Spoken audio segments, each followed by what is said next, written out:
വാഴാവിൽ ഭഗവതി ക്ഷേത്രത്തിൽ മകരപ്പത്ത് മഹോത്സവം വർണ്ണാഭം.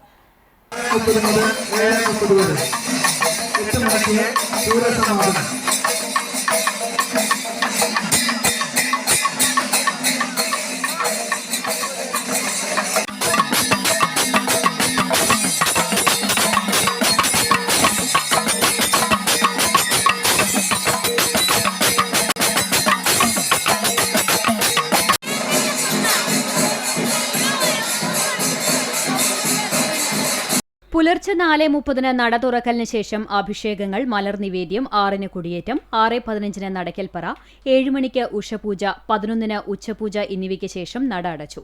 1:30 നട തുറക്കലിന് ശേഷം 2 മണിക്ക് മൂലസ്ഥാനത്ത് നിന്ന് ദേവസ്വം പൂരം എഴുന്നള്ളിച്ചു. കൊമ്പൻ ചിറയ്ക്കൽ ശബരിനാഥ് തിടമ്പേറ്റി. തട്ടകത്തെ 10 ദേശങ്ങളിൽ നിന്നുള്ള പ്രാദേശിക പൂരം എഴുന്നള്ളിപ്പുകൾ ഉച്ചയോടെ ആരംഭിച്ച് ദേശം ചുറ്റിയ ശേഷം 3:20 ക്ഷേത്രാങ്കണത്തിലേക്കെത്തി. 5:45 പഞ്ചവാദ്യത്തിലും 6:45 ചെണ്ടമേളത്തിലും കൂട്ടിയെഴുന്നള്ളിപ്പ് നടന്നു. 7:45 പൂരം ആഘോഷം സമാപിച്ച ശേഷം ദേശത്തെ വേല സമുദായങ്ങളുടെ നേതൃത്വത്തിൽ മകരപ്പത്ത് മഹോത്സവത്തോടനുബന്ധിച്ചുള്ള തെയ്യം, കരിങ്കാളി തുടങ്ങിയ വിവിധ നാടൻ കലാരൂപങ്ങൾ ക്ഷേത്രത്തിലെത്തി. നിരവധി ഭക്തജനങ്ങൾ ആഘോഷത്തിൽ പങ്കാളികളായി. ക്ഷേത്ര കമ്മിറ്റി ഭാരവാഹികളായ ബാലകൃഷ്ണൻ, VS സിജോ, ഷാജി പല്ലിക്കാട്ട് എന്നിവർ നേതൃത്വം നൽകി.